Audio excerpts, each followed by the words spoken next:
චාවඩෙන් Pasan family කට්ටිය බලලා ඇති මං කොහෙද මේ ඉන්නේ කියලා.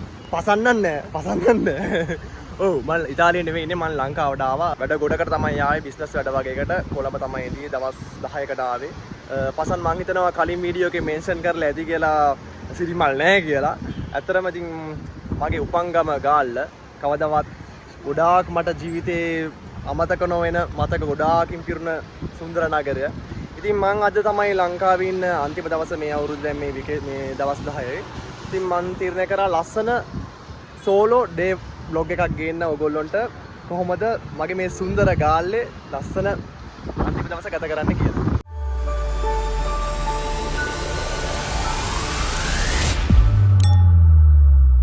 ලංකාවට ආපු දවසන ළමයි අඩු නැතුව කරපු එකම දේ තමයි නාපු එක. දවසට මං 3 පාරක් විතර නෑවා. මොකද ඩවුන් සවුත්නේ ටික රස්නේ ඩබල් අපිට. ඒක නිසා මම ආපු දවස් ඉඳන් 3 පාරක් විතර මුහුදේ නානවා, ගෙදර නානවා. ලංකාවේ ඉතින් බොහෝ දෙනෙක් ගාල්ලට ආවොත්, ගාලු නගරයට ආවොත් අනිවාර්යයෙන්ම නරඹන ස්ථානයක් තමයි ගාලු කොටුව. මොකද ගාලු කොටුව කියන්නේ මාරම රිලැක්ස් සාමාන්‍යයෙන් යුරෝපියන් වයිබ් එකක් තියෙන ලංකාවේ මං හිතන විදිහට එකම තැන. මොකද මෙතනට ආවම ඇත්තටම සීසන් සීසන් කියන්නේ සාමාන්‍යයෙන් කොහමද ටුවරිස්ට් සීසන් එකට මාරම ලස්සනයි. ඔක්කොම ඉන්නේ සාමාන්‍ය ගොඩ යුරෝපියන්ස්ලා. ඊට පස්සේ මෙහි තියෙන වයිබ් එක මාරම ලස්සනයි. මේ තියෙන්නේ ගාලු කොටුව. ඔයගොල්ලෝ ඉතින් අවුරුදු දරන්නේ ගාලු කොටුව කිව්වහම ලංකාවේ ඉතින් මන් දකින විතර ගාල්ලේ තියෙන ප්‍රධාන සංචාරක මධ්‍යස්ථාන තමයි ගාලු කොටුව. මෙන්න වැඩක්. මෙහෙම යද්දි මට පසන්නවත් හම්බ වුණා. මෙන්න ඉන්නවා. පසන් මොකද මේ උදේ පාන්දර තොප්පියකුත් දාගෙන මෙතන හිටගෙන කරන්නේ. ගාලු කොටුවේ ලස්සන බලන ළමයි එක්ක උදේ වරුවේ නැත්තම් හවස වරුවේ තමයි අනිවාර්යයෙන්ම යන්න ඕන. මම ඉතින් තීරණය කරා උදේ වරුවේ ගිහිල්ලා මේ ලස්සන තනියම බලන්න. කවුරුවත්ම නැහැ. ගාලු කොටුව කියන්නේ පෘතුගීසීන් ලන්දේසි දෙගොල්ලම එකතු වෙලා හදපු ලස්සනට හදපු නිර්මාණයක් තමයි. මේ බිත්ති පවුරු නිර්මාණය කරන කොරල් ගල් විවිධාකාර ගල් වර්ග ගොඩාක් යොදාගෙන තියෙනවා. මෑත කාලේ නම් සිමෙන්තිත් යොදාගෙන තියෙනවා. මං ඉතින් හදිස්සියේ ලංකාවට ආවේ කියලා ඕගොල්ලෝ බලනවා. ඔයාලට තාම මේක ප්‍රශ්නයක් නම් ඔයාලා පසන්ගේ කලින් vlog බලලා නැහැ. ඒව බලන්න කියලා මතක් කරන ගමන් බලන්නකෝ අනේ ලස්සන මේ මුහුදේ මාරම වයිබ් එකක් තිබුණ උදේ. හැබැයි හුලං පාරකුත් තිබුණ ලොකු. පොල් ගහ බැලුවාම පේනවද නේ හුලං පාර. ලස්සන බල මම බැම්ම දිගේ ඇවිදගෙන ගියා. පසන් ඉදිරියන් ලොවෙත් බැම්ම උඩින් ඇවිදින දෙන්නේ නැහැ. බැම්ම දිගේ ඇවිදගෙන ගියාම තමයි ළමයි ලස්සන පේන්නේ මේකේ. පල්ලෙහෙන් ගියාම නෑ. හැබැයි ඉතින් පොඩි භයානක ගතියකුත් තියෙනවා හුලගත් එක්ක. අත්‍යවශ්‍ය වැඩ වගේකට පොඩි දවසකට ආපු මගේ ලංකාවේ අන්තිම දවස් තමයි මේ. හිතේ ලොකු දුකකුත් තියෙනවා දාලා යන්න. ඒ වුණාට යන්න එපයි. පසනුත් තනියමනේ. YouTube family එකේ අය නම් දන්නවා මම ඉතින් ගාල්ලේ කොල්ලෙක් කියලා. මම හැදුන වැඩුණ මගේ පුංචි කාලේ ගත වුණ සුන්දර නගරය තමයි ගාල්ල. ලස්සන මිනිස්සු එක්ක ගත වෙච්ච සුන්දර මතකයන් ගොඩක් මේ ගාල්ලේ මට තියෙනවා. ගාල්ලට ආපු කෙනෙක් කවදාවත් මුහුදේ නොනා යන්නේ නෑනේ. උපන් දවසේ ඉඳලා මුහුදේ නාපු කොල්ලෙක් වුණාට අපි නම් මේ සයිඩ් එකේ නාන්නේ නෑ කවදාවත්. ගාල්ලේ මිනිස්සු එක දන්නවා. ගාල්ලේ කෙනෙක්ගෙන් අහගන්න. යයි ගාල්ලේ තමයි. මෙයා ඉතින් මාව දාලා ගිහලා ලංකාව වටේ රවුම් ගහලා අන්තිම දවසේ ඔන්න ගාල්ලේ වටේ රවුම් ගහන්න පටන් අරගෙන. ඔයගලන් මයි කටහඬ මිස් වුණා කියලා හිතලා තමයි මම පොඩ්ඩක් මේ vlog එක මැද්දෙන් පැනලා පොඩ්ඩක් නිකන් නයිස්ලි මගේ කටහඬ ඔයගලන්ට අහන්න දුන්නේ. මෙයා ඔයගලන්ට කිව්වේ නෑනේ අර සයිඩ් එකේ නාන්න නැති හේතුව ඔය කුණු වැලක් තියෙනවා. කුණු වැලෙන් වතුර කෙරින් එන්නේ උතන්ට. ඉතින් ඒක නිසා තමයි උතනේ නාන්න නැත්තේ. ඒ නිකන් එන ගුරු මුෂ්ටිය තියාගෙන තමයි මෙයා කිව්වේ නැති උනට ඕක තමයි හේතුව. හදිස්සි බිස්නස් වැඩ වගේකට ලංකාවට ආවට ගෙදර යත් එක්ක යාළුවොත් එක්ක හොඳින් කාලය ගත කරන්න සතුටින් කාලය ගත කරන්න මං ඉතින් අමතක කරේ නෑ. පොඩි දවසකට ආවට ළමයි අවුරුදු ගානකට ඇති වෙන්න කෑවා. බොරු කියන්න ඕනේ නෑනේ. තැම්බිලි, පැපෝල්, දොදොල් වගේ කෑම මට ගොඩාක් මිස් වෙලා තිබ්බා. මං ඉතින් ඒව ඇති වෙන්න කෑවා. බෑග් එකක් පිරෙන්න ඉතින් ඉතාලියේ ඉන්න එක්කනටත් අරගෙන ආවා. එයා ඉස්සරහට ඔය බෑග් එක අන්බොක්සින් කරන වීඩියෝ එකක් අනිවාර්යෙන් ගෙනේ. මට ඒක නම් ෂුවර්. ඔයාලා දන්නව අර මොනවද කියලා. සාමාන්‍ය මේවා ගොඩාක් ෆේමස් වෙනවා වෙලාගෙන. කියලා බලමු අපි. ළමයි මම මේ පෙන්නන්නේ මේ ළඟදී ටුවරිස්ට් බ්ලොගර්ස්ලා වීඩියෝ එකක් කරලා ගොඩාක් ෆේමස් වෙච්ච ප්ලේස් එකක්. ලව් පොට්.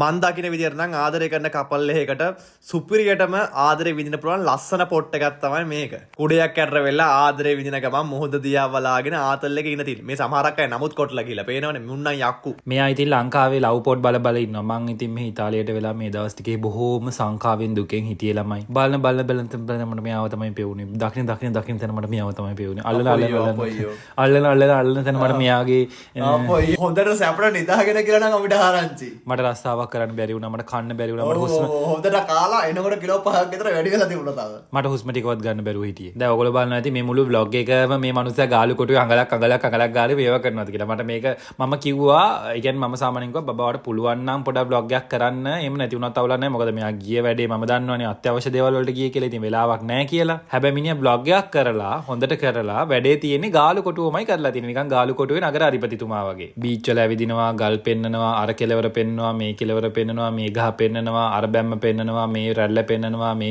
බෙල්ල පෙන්නනවා, අර කෙල්ල පෙන්නනවා. ඉවරයක් නැහැ මුළු ගාලේ කොටුවේ අහු මුල්ලක් නෑර මොකද මේ මං හිතන්නේ මේ vlog එකෙන් පේන්නේ නැති පුදුම සාපයක් වෙලා තිබ්බේ. කොහොම හරි මාර ලස්සනයි ඇත්තටම අයියාර කිව්වා වගේ ලංකාවේ මම දෙන්න ඕන ඉක්මනට දැන් ලංකාවේ බලන තැන ලස්සන දේවල් ගොඩක් පිටලා තිනවා. දැන් නම් ගොඩක් ටුවරිස්ටික් වයිබ් එකක් ලංකාවේ තියෙනවා ඉස්සරට වැඩිය සාපේක්ෂව බලද්දී. පිටරට ඉන්න ලංකාවේ විතරද අපි ටුවරිස්ට්ලා වෙනවද? ඔව් ඉතින් ඔයාලා ටුවරිස්ට් කෙනෙක් වගේ ගිහිල්ලා එන්න පුළුවන් ඕන. ඉතින් දැන් ඔයා මේ ගිහිල්ලා ආවේ. ආපු එකේ මසාජ් එකක් එම දාගන්න බෑ. මාත් ඉතින් ස්පා සිලෝන් එකේ මසාජ් එකක් දාගත්තා. සුපිරියට තිබුණා. ස්පා සිලෝන් එකේ බ්‍රාන්චස් කීපයක්ම කොටුව ඇතුලේ තියෙනවා. බොඩි මසාජ් එකට 13000 වගේ ගියේ. හැබැයි මාරම වර්ති. මාර සුපිරිම මසාජ් එකක් දුන්නා. මේ ස්පා සිලෝන් ඇතුලේ තියෙන සුවඳ නිසා අම්මෝ ඇතුලට ගියාම එළියට එන්න නම් හිතෙන්නෙම නෑ ළම. මං උදෙන්ම ගින්න නිසා ඉතින් කට්ටිය නෑ මිනිස්සු වැඩිය. වෙනවට මම ඉතින් සිරිනාරම නරඹ වටේ කැරකි බල ඇවිද ඉන්දියා. යුරෝපයේ ගොඩාක් නගරවල දූපත්වල ඇවිදලා තියෙන මට යුරෝපියන් වයිබ් එකක් දැනෙන එකම තැන තමයි ගාල්ල. ගාල්ලේ තියෙන මේ ලස්සන සුන්දර කොටුව. අන්නකො සුපිරි අලියෙක්. වාව් මට මේක දැක්කම නම් ෆොටෝ එකක් ගන්නම හිතුණා. ඒ මෙහෙ ඉන්න යාළුවෝට ඉතින් මං අරන් ආවේ ඔය වගේ අයිටම් තමයි. ලී වලින් කපපු වෙස් මොහුණු, ලී වලින් කපපු වලි. ළමයි ඒක නෙමෙයි දැන් කොටුව ඇතුලේ මාර මොනරු තෝගයක් ඉන්නේ. ඒක අල්ලංගේදී කවක්කෝ විතරයි. මේ ලයිට් හවුස් එක ගා බීච් එක නම් ඒ කාලේ හොඳට තිබුණා ළමයි. දැන් නම් පට්ට විදියට දූෂණය වෙලා. දූෂණය වෙලා කියන්නේ මාර විදියට කුණු පිරලා ඉතින් මිනිසුන්ගේ වැරදි තමයි. මේ හැමතැනකම සුන්දර අත්දැකීම් වලින් පිරුණු ලස්සන ළමා කාලයක් මට තියෙනවා ළමයි. මේ බීච් වල කොච්චර පිස්සරවන්නලා ඇද්ද? අම්මෝ කියලා වැඩක් නෑ. දෙන්නත් එක්ක ලංකාවේ මාසෙක විතර ලොකු ටුවර් එකක් එන්න හිතාගෙන ඉඳියට හදිසි බිස්නස් වැඩ වගේ සෙට් වුණ නිසා තමයි මට තනියම අන්තිමට දවස් කිහිපයකට එන්න උනේ. බනින්න එපා ඊළඟ පාර නම් ඉන්නේ දෙන්නත් එක්ක ආයි ලංකාව වටේම රවුමක් යන ලොකු ටුවර් එකක් කරන්න බලාගෙන. ප්‍රශ්නේ තියෙන්නේ මට නන් නෙමෙයි ප්‍රශ්නේ තියෙන්නේ මැඩම්ට නිවාඩු ගන්න හරිම අමාරුයි. සතියකට ලංකාවට ඇවිල්ලා වැඩක් නෑනේ. ලංකාවට එනවා නම් මාසයක් හරි මාස දෙකකට වගේ තමයි එන්න ඕන. අල්ලට එන ලෝකල් ටුවරිස්ට්ලා ගොඩාක් යූස් කරන්නේ මේ බීච් එක තමයි. ඒවට මේක දැන් ප්ලාස්ටික් කුණු ගොඩවල් වලින් පිරීලා. කාලේ ගත වෙන විදිය නම් මාරයි ළමයි. රුපියල් වලින් ප්‍රශ්න තිබ්බා අපිට දැන් තියෙන යූරෝ වලින් ප්‍රශ්න. ඒ දවස්වල රුපියල් 100කින් 200කින් දවස ෂේප් වෙලා ආතල්ලයක් අරන් ඉඳපු අපිට දැන් අලුත් හීන පස්සේ දුවන්න සිද්ධ වෙලා. මේක බලන පොඩි අයගෙන් නම් මං ඉල්ලන්නේ ජීවිතේ ඔය කාලේ ගන්න පුළුවන් අත්දැකීම් ඔක්කොම ගන්න. කවුරු හරි කියනවා නම් පන්ති කට් කරන්න එපා, ආතල් ගන්න එපා, යන්න එපා, කරන්න එපා කියලා ආයෙ උට බනින්න වෙන කියන්න දෙයක් නැහැ. මොකද ওই අත්දැකීම් ආයෙ කවදාවත් ගන්න හම්බෙන්නේ. අම්මෝ දැන් පන්ති කට් කරන්න කිව්ව කියලා මට බනින්න ඉදන්නේ නැහැ. ඊට පස්සේ කමෙන්ට් සෙක්ෂන් එකේ මං කියන්නේ ඔය වයසේදී ගන්න පුළුවන් ආතල් ඔක්කොම ගන්න ඕන. එච්චරයි. පන්තිත් යන්න. හැබැයි ඔය වයසේදී කරන්න පුළුවන් හැමදේම කරන්න. මොකද ආයෙ ওই දේවල් කරන්න හම්බෙන්නේ නැහැ ජීවිතේ. ළමයි කාලයක් තිස්සේ මෙතරත් ලොකු ටුවරිස්ට් ඇට්‍රැක්ෂන් එකක් වෙච්ච තැනක් තමයි. ඕගොල්ලෝ දැකලා ඇති අර කොල්ලෝ දෙන්නෙක් මෙතනින් මුහුදට පයින්න වීඩියෝස් එහෙම ගොඩ වෛරල් වුණා කාලයක් මතකද? හැබැයි දැන් මේ වැඩේ සිද්ධ වෙනවද කියලා නම් මම දන්නේ නැහැ. මම මොකද දැක්කේ නැහැ. මම දෙපාරක් ගියා දෙපාරෙදිම දැක්කේ නැහැ ඒ දේ වෙනවා. ඒ වැඩේ ඩේන්ජරස් පාඩර පෙන්වන්නට ඒ කොල්ලොන්ට නම් ඒක හොඳට පුරුදුයි. සමහරක් වෙලට ඩේන්ජරස් නිසා තහනම් කරලත් දන්නෙත් නැහැ. මේ සුන්දර පෞරාණික බලකොටුව ලස්සනට තියාගන්න මාර සෙනගක් මහන්සි වෙනවා. මේ ඉන්නේ මහතුරු. මොකද මේ වගේ සංචාරක ස්ථානයක් ලස්සනට තියාගන්න දවස ගානේ නඩත්තුව අත්‍යවශ්‍යයි. වටපිට බල ඇවිදගෙන යනකොට පරණ ලන්දිය සිකාරයෙක් හම්බුණා. බලන්න අඳුරනවද කියලා. මේ පාරවල් වල ඉන්න මේ අහිංසක සත්තුත් ලංකාවට සංචාරක ආකර්ෂණය දිනා ගන්න ප්‍රධානම හේතුවක් වෙලා තියෙනවා. බීච් ආශ්‍රිතව තියෙන රෙස්ටුරන්ට් වල වල් බල්ලෝන් ගෙන්නන් දැන් අඩුවක් නැහැ. සමහර වල් බල්ලෝ හිතගෙන උන් ඒක අයිතිකාරයෝ කියලා. සුද්ධියෙත් දෙන්නේ කත ගාපුවා උන් හිතන්නේ උන් රෙස්ටුරන්ට් එකේ අයිතිකාරයෝ. මම ඉතින් වටපිටාවේ ලස්සන බල කැරකි ඇවිදගෙන ගියා. මම ඉතින් උදෙන්ම ආපු නිසා ෂේප් එකට ගියා. නැත්තම් මමත් හොඳ ටුවරිස්ට් ඇට්‍රැක්ෂන් එකක් වෙනවා. බලන්නකො ළමයි මේ කාර් එකේ තියෙන ලස්සන මේ බෝගාමිලා වඳුරත් එක මාරම ලස්සනක් තියෙන. සමහරක් ප්ලේසස් තියෙනවා කොටු ඇතුලේ තියෙන. මේවා ලංකාවේද කියලාවත් හිතා ගන්න බැරි. මේ පාරවල් ඇවිදගෙන යනකොට මගේ මනසින් මම නිකාම පුංචි කාලේට ගියා. මේ තියෙන්නේ කොටු ඇතුලේ පිහිටලා තියෙන පන්සල. ඊටමත් කාම ප්ලේස් එකක්. බලු තඩිය නම් තාම හොඳට නිදි. තනියම මේ ගමන ආව නිසා පාළුයි මොනව කරන්නද හදිසි වැඩකට නෙආවේ. පසන් කියන විදිහට ඉඳලා හරි තනියම සෝලෝ ඩේට් එකක් යන්නත් එපයි. මේ තමයි මම කාර් එකට පස්සේ ගිය සෝලෝ ටුවර් එක. ගෙදර අයත් එක්ක යාළුවොත් එක්ක ගත කරන නිසා සෝලෝ ගතියක් නම් දැනුන්නේ නැහැ වැඩි. අනිකම පාළුවක් දැන්නලාට කරේ කාපු එක තමයි. ඇති වෙන්න කෑවා. පුංචි කාලේ මේ කඩෙන් කාපු රොටි වල සම්බල් වල රස නම් තාමත් මතකයි. රස නම් පොඩ්ඩක් විතර වෙනස් වෙලා තියෙනවා. ඒනවට අවුලක් නැහැ.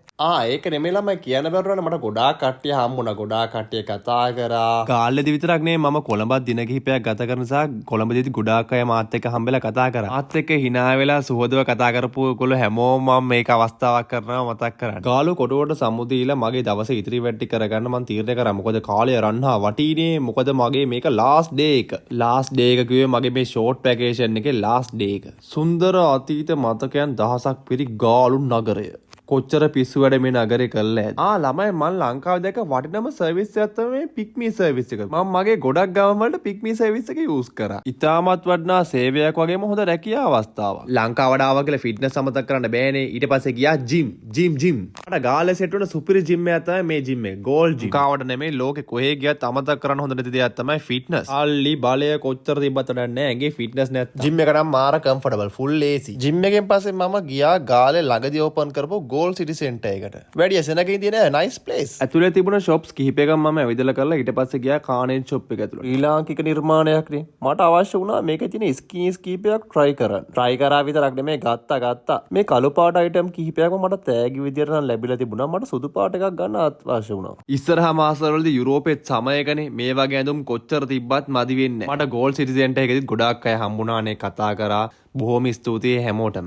මට නම් මේවා දකිනකොට හරිම සතුටුයි. ඉපදුන නගරේ සංවර්ධනය වලට කවුද ආස නැත්තේ? ගෙදර අයටත් ගාලටත් සමු දෙන්න වෙලාව හරි. මොනව කරන්නද දුකයි තමයි. බැඳීම් කියන්නේම දුකක් සුද්දා හස පවා කම්පා වුණා මං එනකොට.